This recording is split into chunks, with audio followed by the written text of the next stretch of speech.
नमस्कार, अपराध र अपराधी विरुद्धको खबरदारी यो हो क्राइम स्टोरी।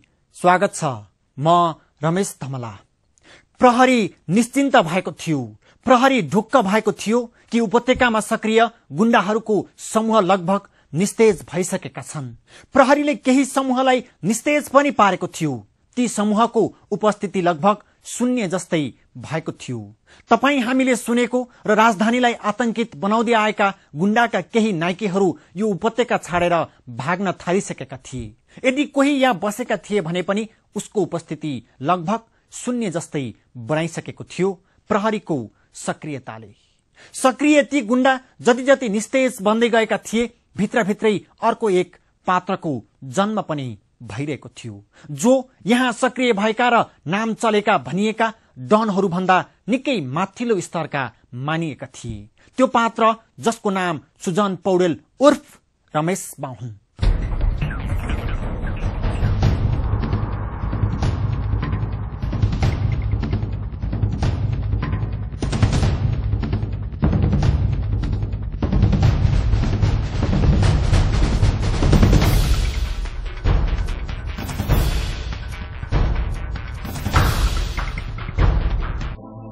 नाम रमेश बाहुन भन्ने सुजन पौडेल, ठेगाना रामेछाप दुरा गाउँ, पेशा गुण्डागर्दी। यही पात्र पछिल्लो 5 वर्षदेखि नेपाल प्रहरीको मोस्ट वान्टेड सूचीमा थियो। नेपाली सेनाको जागिर छाडेर गुण्डागर्दीमा सक्रिय रमेश बाहुन पछिल्लो समय प्रहरीको लागि निकै चुनौती बनिरहेको थियो। विशेष गरेर केही महिना अघि ललितपुरमा मीनकृष्ण महर्जनमाथि गोली प्रहार गरेको घटनामा यिनै बाहुनको संलग्नता भएको खुलेपछि प्रहरीले बाहुनको खोजीलाई तीव्रता दिएको थियो। लगातार 3 महिनादेखि प्रहरीले बाहुनको पीछा गरिरहेको थियो, तर पनि पक्राउ गर्न सकेको थिएन। तर अन्ततः महानगरीय प्रहरी परिसर काठमाडौँको विशेष टोलीले बाहुनको अपराध यात्रामा पूर्ण विराम लगाइदिएको छ। इन्स्पेक्टर कुमोद ढुङ्गेलको टोली विगत केही महिनादेखि लगातार बाहुनकै खोजीमा सक्रिय थियो, तर सफलता हात लाग्न सकेको थिएन। यसपटक बाहुन भारतबाट प्रहरीको फन्दामा परेका छन्।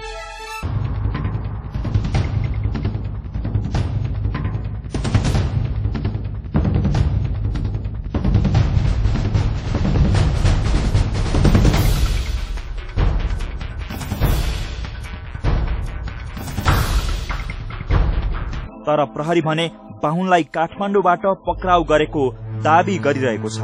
उनको साथबाट प्रहरीले 1 थान पेस्तोल र 28 ग्राम खैरो हेरोइन समेत बरामद गरेको छ। लामो समयदेखि प्रहरीले प्रयास गरेको हो। यो चाहिँ देशभित्रै र देशभन्दा बाहिर पनि लुकिछिपी रहेको भन्ने सूचनाको आधारमा प्रहरीले निजलाई चाहिँ फलो गरिरहेको अवस्था थियो। सूचनाको आधारमा निजलाई खोज्ने क्रममा प्रहरीले चाहिँ निजलाई नियन्त्रणमा लिन सफल भएको छ। निजको साथबाट केही परिमाणमा लागु औषध र छोटो हतियार चाहिँ निजको साथबाट बरामद। मीनकृष्णलाई गोली हानेपछि बाहुन भारत पुगेका थिए। इन्स्पेक्टर कुमोदको टोली बाहुनको पीछा गर्दै पटक पटक भारतसम्म पनि पुगेको थियो। तर भारतको समाजवादी दलका उत्तर प्रदेशका विधायक विनायक सिंहको घरमा सेल्टर लिएर बसेका बाहुन पक्राउ नेपाल प्रहरीको टोलीका लागि केही असहज भयो। तर 1 साता अघि टोली बाहुनलाई पक्राउ गर्न पुनः भारत पुगेको थियो। यस पटक भने भारतीय प्रहरीले इन्स्पेक्टर ढुङ्गेलको टोलीलाई साथ दिएपछि बाहुन फन्दामा परेका हुन्।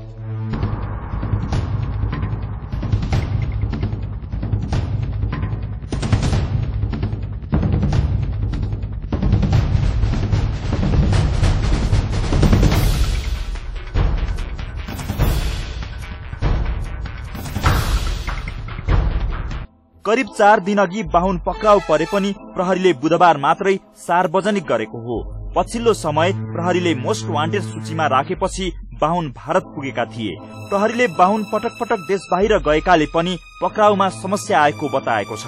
निजको अपराध यात्राको पृष्ठभूमि हेर्दा उनी नेपाली सेनाबाट भगोडा हुन् र त्यसपछि उनको पृष्ठभूमि नै अपराधिक पृष्ठभूमि सँग सम्बन्धित रहेको देखिन्छ र निजको विरुद्धमा देशका अन्य जिल्लाहरूमा पनि आपराधिक घटनामा संलग्न भएको सन्दर्भमा चाहिँ अनुसन्धान जारी नै छ। पछिल्लो समय राजधानीमा सक्रिय गुण्डा मध्ये बाहुनको प्रभाव निकै बढिरहेको थियो। विशेष गरेर गुण्डागर्दीमा सक्रिय बाहुन धम्की दिएर पैसा असुल्ने, ढुङ्गा गिट्टी बालुवाको ठेक्कापट्टा जस्ता गतिविधिबाट पैसा असुल्दै आएका थिए। यिनीमाथि भक्तपुर, कालीमाटी र ललितपुरमा हात हतियार, खरखजाना तथा अपहरण र ज्यान मार्ने उद्योगको अभियोग छ। गुण्डागर्दी र गुण्डागर्दीको आधारमा चाहिँ अवैध सम्पत्ति आर्जन नै यिनको चाहिँ प्रमुख गुण्डागर्दी र आपराधिक कार्यक्षेत्र। अब यिनको संलग्नता भनेको अपराध जगतका एउटा संगठित अपराधका क्षेत्रहरू, गुण्डागर्दी, फिरौती, लागु औषध, हात हतियार, इभन हत्या जस्ता घटनाहरूमा यिनको संलग्नता चाहिँ छ भन्ने ढंगबाट चाहिँ पुलिसले लगातारको प्रयासपछि रमेश बाहुन पक्राउलाई प्रहरीको ठूलै उपलब्धि मानिएको छ। प्रहरीका विभिन्न निकायहरू बाहुनको खोजीमा सक्रिय थिए, तर ढुङ्गेलको टोलीले यिनको अपराध यात्रामा पूर्ण विराम लगाइदिएको छ।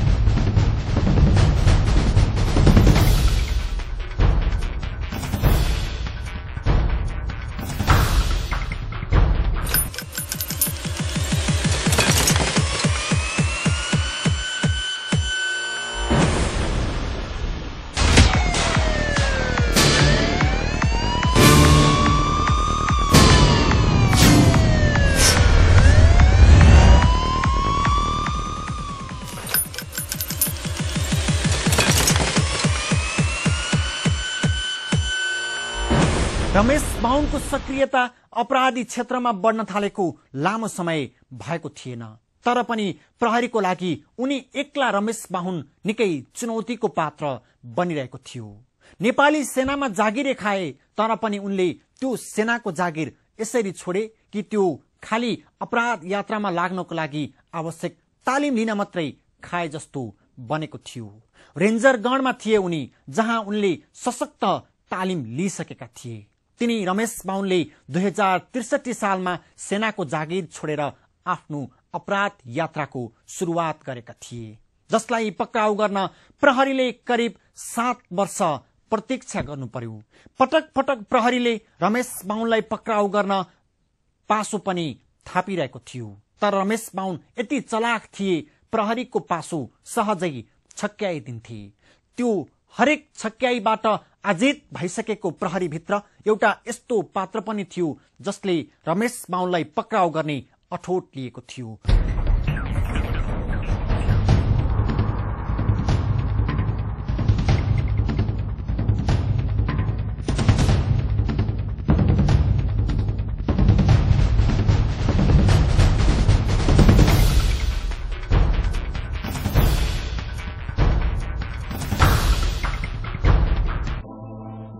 केही वर्ष अगाडिसम्म राजधानीमा सक्रिय गुण्डाहरू लगभग निस्तेज भइसकेका थिए।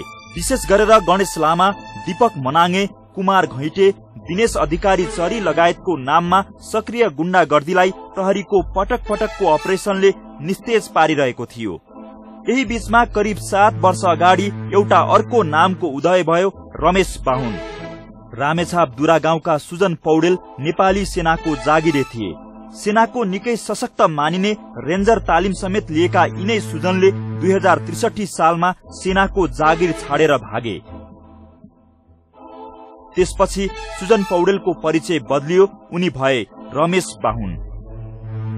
मार्शल आर्टका खेलाडी समेत रहेका रमेश बाहुनले आफू जस्तै सेनाका भगौडाहरूलाई जम्मा गरेर गुण्डागर्दी सुरु गरे। सुरुमा रामेछाप, दोलखा, सिन्धुपाल्चोकलाई आफ्नो आधार इलाका बनाएका थिए रमेश बाहुनले। यिनले चाहिँ बेसिकल्ली काठमाडौँ भ्याली र विभिन्न जिल्लाहरूमा हुने ठेक्कापट्टाहरूमा यिनको संलग्नता र यिनको चाहिँ दबाव छ भन्ने कुरा चाहिँ प्रहरीलाई जानकारीमा छ। पछि बिस्तारै यिनले आफ्नो हैसियत राजधानीमा देखाउन थाले।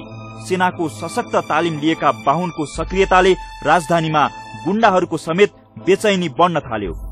विशेष गरेर तालिम प्राप्त सेनाका भगौडा मार्शल आर्टका खेलाडीहरू यिनको समूहमा सामेल हुन थालेपछि बाहुनको उपस्थिति निकै बलियो हुँदै गएको थियो। प्रहरीका कतिपय अधिकृतहरू रमेश बाहुन नेपालका गुण्डाहरूको पनि गुण्डा भएको बताउँछन्। यतिसम्म कि यिनले गणेश लामा, दीपक मनाङेसँग समेत फिरौती असुल्ने गर्थे।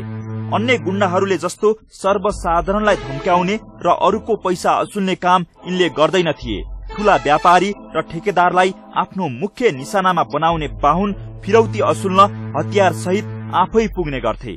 पछिल्लो समय बाहुन सुरक्षित सक्रियताको लागि एमालेमा प्रवेश गरेका थिए। ललितपुरको जंगलमा छाप्रो बनाएर बसेका बाहुनको जब ललितपुरकै मीनकृष्ण महर्जनसँग ठेक्का पट्टामा विवाद आयो, त्यसपछि महर्जनमाथि गोली प्रहार गरेर फरार भएका थिए। सोही क्रममा बाहुनको खुट्टामा पनि गोली लागेको प्रहरीको भनाइ छ। त्यसपछि यिनी सुरक्षा खोज्दै भारत पुगेका थिए। प्राय जसो हतियार सहित हिँड्ने रमेश बाहुनलाई नेपालमा सक्रिय गुण्डा मध्ये सबैभन्दा खतरनाक र उच्च कोटीको सूचीमा राखेको थियो प्रहरीले। त्यसैले बाहुनको खोजीका लागि प्रहरीले सक्रियतासँगै पैसा पनि राम्रै खर्चिएको छ। नेपाल प्रहरीले यिनलाई पक्राउ गर्न लामो समयदेखि निरन्तर रूपमा अत्यन्त अथक प्रयास गरेको छ। हाम्रो सूचनाको पहुँचलाई विस्तार गर्ने क्रममा हामीले धेरै राष्ट्रिय तथा अन्तर्राष्ट्रिय संयन्त्रहरूको पनि सहयोग र सम्बन्धी गरेका छौं। यता महानगरीय प्रहरी परिसर काठमाडौँबाट खटिएको इन्सपेक्टर कुमोद ढुङ्गेलको टोलीले लगातार बाहुनको निगरानी गरिरहेको थियो। 5 वर्षदेखि प्रहरीका थुप्रै टोली बाहुनको खोजीमा थियो। तर इन्सपेक्टर ढुङ्गेलको टोलीको 3 महिना लगातार प्रयासपछि भने बाहुन उम्कन सकेनन्। नेपालमा प्रहरीले मोस्ट वान्टेडको सूचीमा राखेपछि भारत पुगेका बाहुनले भारतका केही गुण्डाहरूसँग पनि सम्बन्ध विस्तारको प्रयास गरेका थिए। त्यसैले नेपाल प्रहरी बाहुनको इन्काउन्टर गर्न चाहन्थ्यो। भारतमा पक्राउ गरेर नेपाल ल्याएर मार्ने योजना चुइएपछि बाहुनले पुनर्जीवन पाएको स्रोतको भनाइ छ। प्राय जसो हतियार सहित हिँड्ने बाहुनको गिरफ्तारीपछि प्रहरीले केही राहत पाउने अपेक्षा गरिएको छ।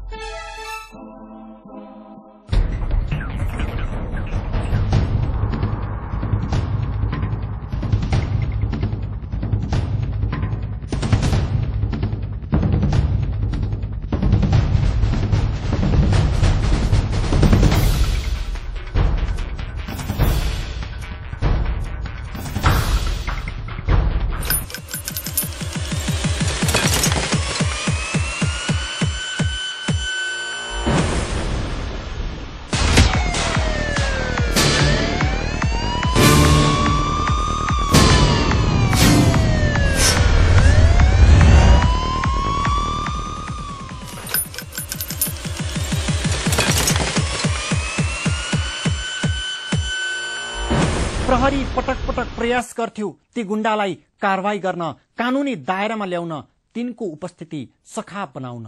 तर जुन देशको राजनीतिक दल आफै अपराधीलाई संरक्षण गर्न सक्रिय छ, जो राज्य सत्तामा पुग्छ र पनि ती गुण्डाहरूलाई निस्तेज पार्न तयार छैन, उनीहरूको सामु प्रहरीको उपस्थिति निकै कमजोर बन्ने गर्छ। त्यस्तै भएको थियो रमेश बाहुनको लागि पनि प्रहरीको उपस्थिति। प्रहरी वर्षौंदेखि रमेश बाहुनको खोजी गरिरहेको थियो। त्यही बीचमा नेकपा एमालेले कुख्यात गुण्डा रमेश बाहुनलाई टीका लगाएर पार्टी प्रवेश गरायो। त्यो रमेश बाहुन जसले आफ्नो उपस्थिति यसरी सशक्त बनाएको थियो कि त्यसलाई निस्तेज पार्न प्रहरी पनि निकै कठोर बन्नुपर्ने अवस्था सिर्जना भइसकेको थियो। वर्षौंदेखि अपराध यात्रा गरिरहेका रमेश बाहुन यहाँ चलेका र नाम चलेका भनिएका डनहरू भन्दा निकै फरक र सशक्त थिए। बाहुन नेपाली सेनाका भगौडा हुन्। सेनाको रेन्जर गणबाट भागेर 7 वर्षभन्दा लामो समयदेखि उनी समूह बनाएरै अपराधमा सक्रिय थिए। उनको मुख्य धन्दा निर्माण व्यवसायीलाई धम्क्याएर रकम असुल्नु रहेको प्रहरी रेकर्डमा उल्लेख छ। सेनाको कमाण्डो तालिम गरेका बाहुन एकपटक पक्राउ परेका थिए। जेलबाट रिहा भएपछि उनको सक्रियता थप बढ्न थाल्यो। भक्तपुरमा बाहुनको विरुद्धमा हात हतियार तथा खर खजनाको अभियोग छ भने कालीमाटी वृत्तमा अपहरणको। बाहुनले प्रहरी भित्रै पनि आफ्नो राम्रो पहुँच विस्तार गरिरहेका थिए। अपराध अनुसन्धानमा खटिने तल्लो तहका केही प्रहरी कर्मचारीले उनलाई प्रहरीका सूचना मात्र होइन, प्रहरीले अपराधी खोज्ने शैली समेत बताएर सचेत गराउँदै आएको आरोप समेत लाग्ने गरेको थियो। बाहुन अधिकांश समय राजधानी बाहिरै बस्छन्। काभ्रे, दोलखा, रामेछाप लगायत जिल्लाको ठिक्कामा बाहुनलाई कसैले छुन सक्दैन थियो। एमाले सार्वजनिक रूपमै पार्टीमा प्रवेश गराएपछि यिनले अन्य जिल्लामा समेत आफ्नो सक्रियता विस्तार गरेका थिए।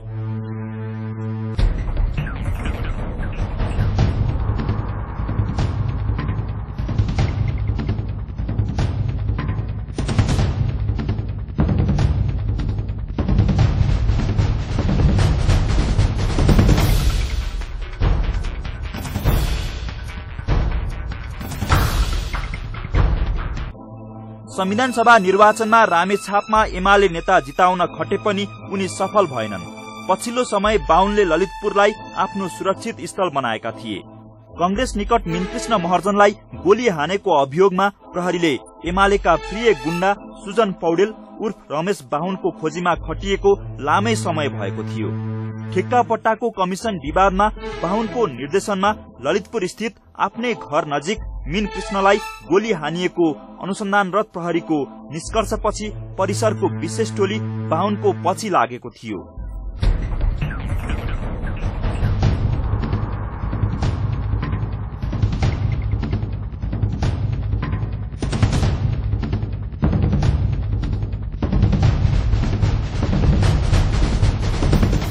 एमाले सार्वजनिक कार्यक्रममा नै 1.5 वर्ष अगाडि बाहुनलाई पार्टीमा प्रवेश गराउँदा समेत उनी प्रहरीको सूचीमा मोस्ट वान्टेड नै भए पनि पक्राउ परेका थिएनन्। नेपाली सेनाको रेन्जर गणबाट प्रशिक्षित रामेछापका बाहुनलाई एमालेका नेता केपी ओलीले रामेछापमा विशेष कार्यक्रम गरेर पार्टीको सदस्य बनाएका थिए। त्यो बेला बाहुन हात हतियार केसमा प्रहरीको खोजीको सूचीमा रहे पनि प्रहरीले पक्राउ गर्ने हिम्मत गरेन। मीनकृष्ण माथिको आक्रमणपछि भने प्रहरीको लागि बाहुन निकै चुनौती बनिसकेका थिए।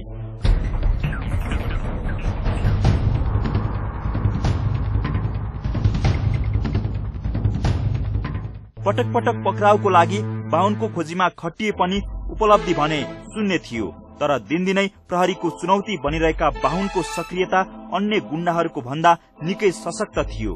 त्यसैले प्रहरीले पनि बाहुनको गिरफ्तारी ठूलो सफलता भएको बताएको छ। नेपाल प्रहरीको च्यालेन्ज लाई मिट गर्ने ढङ्गबाट हामीले धेरै ठूलो उपलब्धि भनेर हामी भन्दैनौं, तर हाम्रो चाहिँ एउटा दैनिक र नियमित काम पनि हो। तर रमेश बाहुनले एउटा सोसाइटीलाई जुन एउटा थ्रेट क्रिएट गरिराखेको थियो, त्यो मानेमा चाहिँ यो एउटा धेरै उपलब्धिहरूमध्ये यो पनि एउटा उपलब्धिकै रूपमा यसलाई गणना गर्नुपर्ने हुन्छ। एमालेमा प्रवेश गरेर आफूलाई जोगाउने प्रयास गरेका बाहुनलाई यसपटक एमाले भित्रका केही नेताहरूको सहमतिमै पक्राउ गरेको कतिपयको भनाइ छ। प्राय जसो सामान्य अपराधी पक्राउ गर्दा पनि सार्वजनिक गर्ने प्रहरीले यसपटक भने बाहुन जस्तो गुण्डालाई सार्वजनिक गर्ने आँट गरेन। काठमाडौँ परिसरको विशेष टोलीले बाहुनलाई पक्राउ गरेको भए पनि सार्वजनिकको तयारी नभएको भन्दै परिसर पछि हटेको थियो। अब रमेश बाहुनको अपराध यात्रा लगभग सकिएको छ। तर निकै सशक्त मानिएका यिनले भित्रै बसेर भए पनि आफ्नो उपस्थिति देखाउन सक्ने कतिपयको आशंका छ।